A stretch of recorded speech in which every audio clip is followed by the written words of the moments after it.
smells like good anime. Alya sometimes hides her feelings in Russian has really good beat. What'd you think I was gonna say? Story?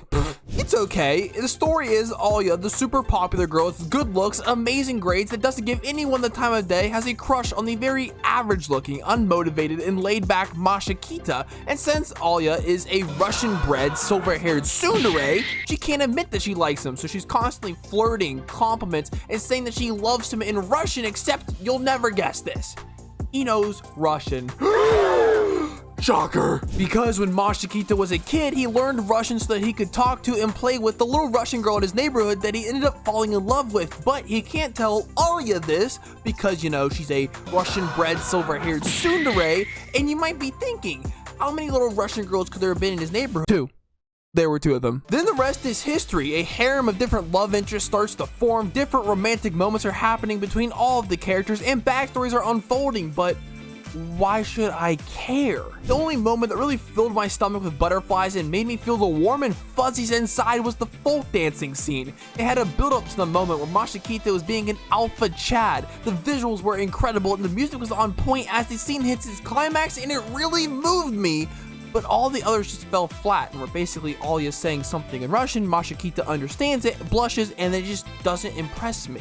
And I mean, the quote-unquote sad backstories were, I got called a tryhard in school, so now I don't want to rely on anyone but myself to reach all of my goals, which kind of sounds like a good trait to me. And the other is, my parents got divorced, so I don't know how to relationship now. Join 42% of Americans, boo freaking who? And then the overarching plot device is the student council presidential election. Honestly, if you enjoyed Shikimori's Not Just a Cutie, you'll enjoy Alya Sometimes Hides Her Feelings in Russian a whole lot more. Alya is another really pretty boss girl that's good at everything, and Mashikita is not a two-dimensional beta cuckold that can't do literally anything for himself and actually has a personality and cognitive brain function, which is legitimately the entire reason I'm watching and recommending this anime to anyone who isn't a person that keeps figures in jars or a pretty colors go boom shonen bro, because the characters, their chemistry together, and the conversations they have are legitimately so much fun. In particularly Suo, his sister, but not the fun kind of sister despite what she says. You take that back! It's only hot if they came from the same womb! She has single-handedly raised my rating of this show. Since she was bedridden as a kid, she became a degenerate otaku. Now everything that comes out of her mouth will make your jaw smack off the floor in disbelief. This is actually the official English dub, by the way. Did you just tell your sister to help you get off? There you go, putting words in my mouth. Fine. You're such a spoil sport. Next time I'll act like a tentacle monster and sit under your bed, waiting to grab your legs as you wake up. Switching to another hentai genre, huh? Now please get out of my room. But why? You pop a boner on me? No, she's not my favorite because I love incest like some of the other indie YouTubers out there, or because she ups the horny bar by like 10. Alya is handling that by herself. But just watching her and her brother banter back and forth together is so much fun. Does she get naked in front of them as a type of reward?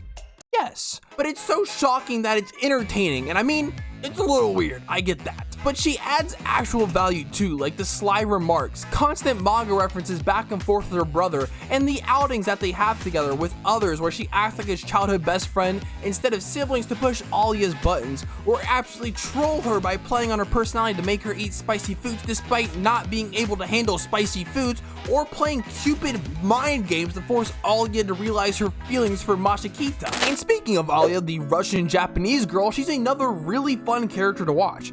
I don't care about this character development arc that she's on about teamwork makes the dream work, but just adding that aggressively blunt character into the group always adds dry humor into the mix, and it's a great contrast to boobies, teehee. And speaking of boobs, there's Maria, the Japanese Russian girl who is literally and emotionally the polar opposite of Alya. Where Alya is stoic in most cases and demands attention, Maria is very soft-hearted and wants to always be there and comfort someone, and just who happens to be the other Russian girl who might be Mashikita's childhood love.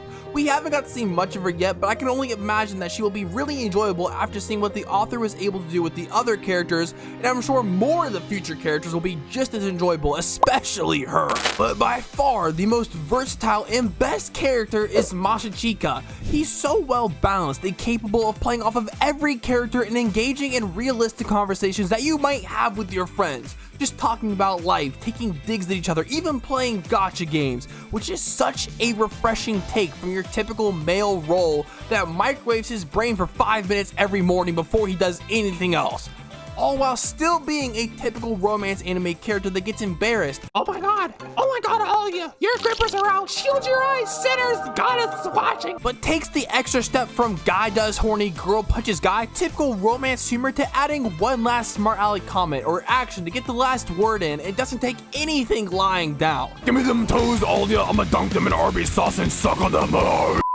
Then you put all of these diverse and well-articulated characters on the student council together where they have to meet every day, and bam! You have officially created a realistic high school scenario where they can all bounce comedy off of each other. Whether it's Suo flirting with Masachika to annoy Alya, Masachika making some sly comment on someone else's expense for humor, or Alya indirectly being funny on accident by being way too honest. Or just a Russian-bred silver-haired tsundere. Needless to say, the characters are so much fun just to listen to, but the anime has taken it a step further and made it look so beautiful. All of the girls have killer designs thanks to the manga, but the anime made them look dastardly. I mean, the amount of shit-eating grins they are dishing out left and right in this anime should be illegal. Not to mention, any motion looks flawless. Yeah, it's just a high school romance anime, so it's not that demanding, but everything's so smooth. Not once has my immersion been broken because something looked odd, except for the sister mounting her brother. But all around, a solid anime. My heart's not throbbing and I don't really care about any of the characters, but I don't have to be invested in them to enjoy their company as they just act like friends. Maybe one day eventually I'll care about some of them or be invested in the love story itself, but for now, Suwoo's best girl, nothing else matters except that you subscribe, you made it to the end, watch one of these videos while you're at it, bye!